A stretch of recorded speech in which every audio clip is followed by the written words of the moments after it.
This is Nathan Young, founder and author of How to Be Second. And this is Ask Nathan, where I answer questions about being and growing as a second in command and a second by identity, and tear apart myths around those ideas and other concepts. I'm practicing communicating the value of seconds so you can do so for yourself and others with even more clarity. If you're curious and want to know more, listen on. If you know you're ready to invest in yourself and go together, connect with us. All right, Nathan, I have a question for you. Actually, I'm going to start with the statement first, and then I'm going to ask a question. So, my statement is seconds are generalists. Do we agree with that? I think yes. Great. Yes. So, okay, most seconds are generalists. It's kind of one of the defining features of us. We know a lot of things and not necessarily a lot about all of those a lot of things. So, since seconds are generalists, how do they communicate the value of that in a world that wants you to be a specialist? Okay, two thoughts.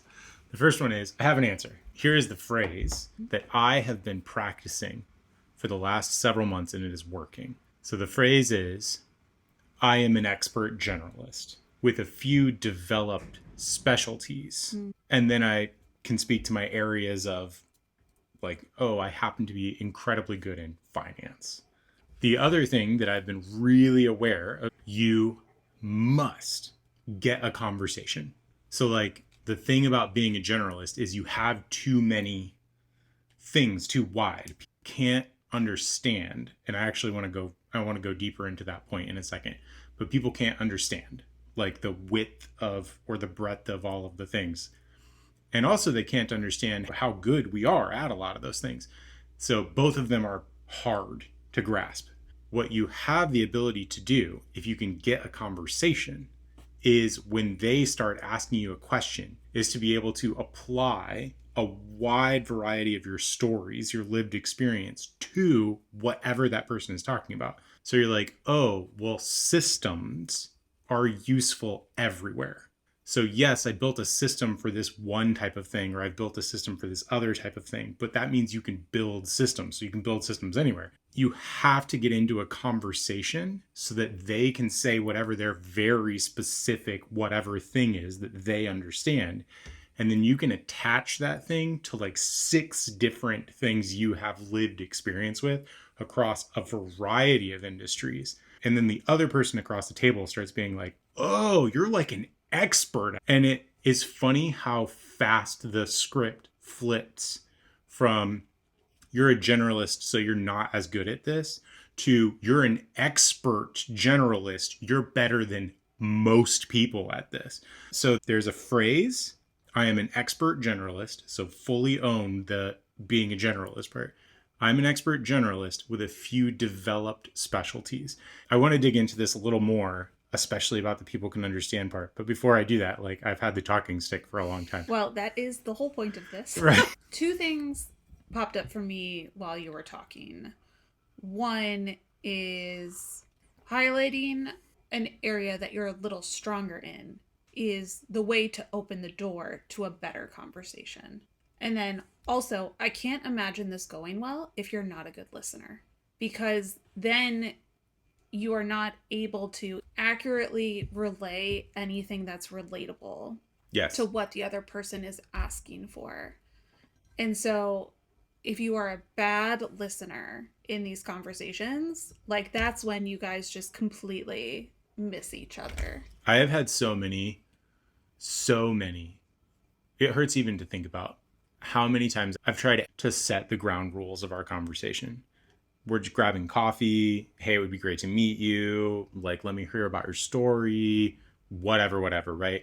And then I'm like, so tell me a little bit more about you. And that person doesn't shut up for 10 minutes about their resume that I have no reason to care about. Like, I barely even know their name. And I'm just like, so this is what you've been practicing? And so like, that's brutal because maybe the person is really cool. And like, I definitely have made some friends, salvaged friends from those conversations where I'm like, wasn't it so obvious that we set the tone of like, this is just a casual conversation? And I've been in so many conversations where people just want to be like, here's my resume. Do you know of anyone who I should talk to? And I'm like, no, why would I know any? I obviously have not been in a position to hire anyone or not been myself looking for a job recently. And also, knowing so many people that are in this position, I just feel like your competence has already been established if you've been invited to the table. Yes.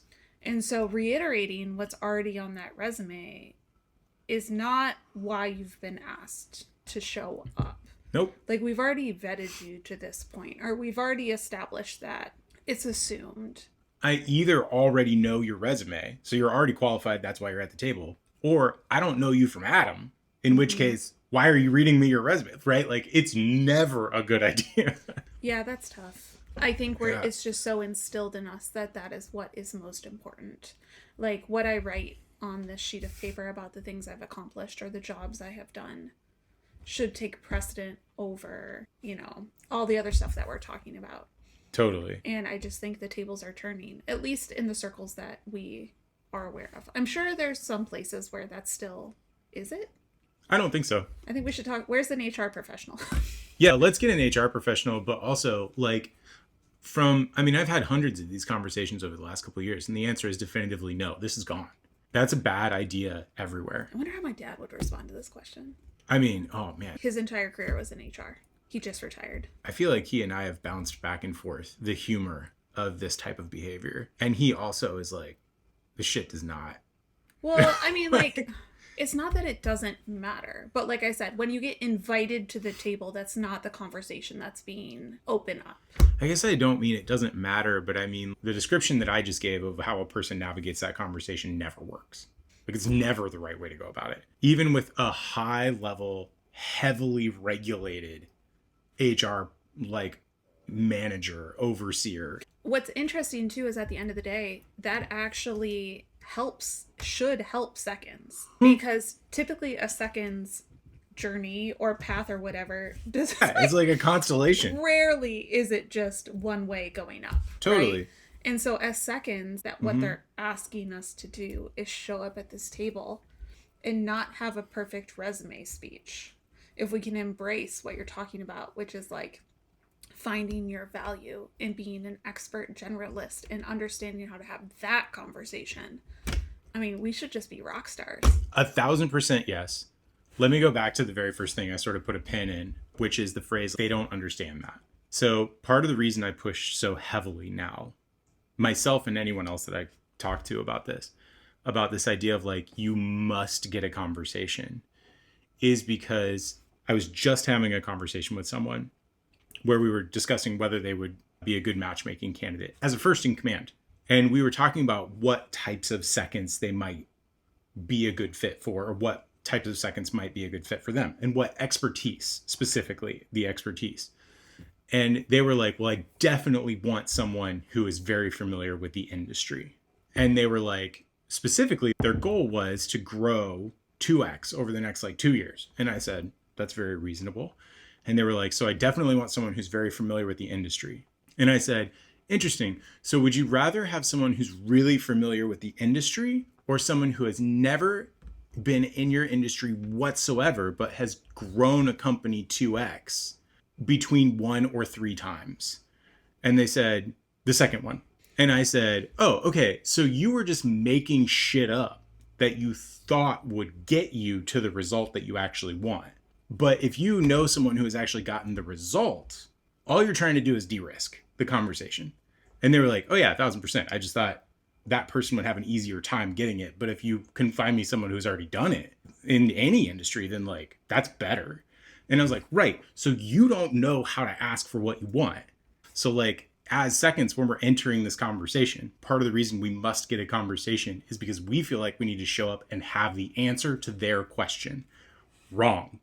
They are trying to get something, and they're just making shit up in the middle about what the thing is that will get them there. We know, we're generalists. The thing that you think will get you there is almost never the thing You actually, like, if you're good at your job, in 90 days, your job will cease to exist. And then you'll have a new job after 90 days, even in the same role at the same company. Like, if you're good at it, or if you're really bad at it, no matter what, it's going to look completely different. So the thing is, the person that you're talking to literally cannot understand. They have in their head, I need a nail that goes with my hammer and the thing. And when you say, I can do anything, they don't hear anything. It doesn't attach to what's in their head. They really probably want someone who has a really big, broad skill set. Once you start unpacking your story, it's very attractive to be like, oh, you have this experience, especially because like first in commands and founders also have to cover everything under the sun. The idea that they're getting connected to another person who understands that is really attractive and awesome, but they don't know how to think that way. They're trying to find a particular thing for a particular problem that's on the way to what they want. So they're like, I need a marketing person. That's the thing that will get me to the next thing of what I actually want. So then when you come in and go, I can do anything, I'm a generalist, that is what is actually necessary. And that is more valuable, but they can't understand what you're saying. We're literally shooting ourselves in the foot by being like, I could do all these things. That is what people want. I actually don't think people want specialists nearly as much as they say they do. They just can't understand what they want. And so they have to niche down to what they can understand. I'm going to close this up with this last thought, and that is seconds are often trying to condense everything they've done into one sentence, one tiny phrase. I build systems. They still don't understand you because they're trying to find one thing. So like you're getting really short. I've been like, I create clarity from chaos or whatever the fucking emo secondy phrase is that we all come up with at some point. I've done it. I've done it personally. I'm shaming myself.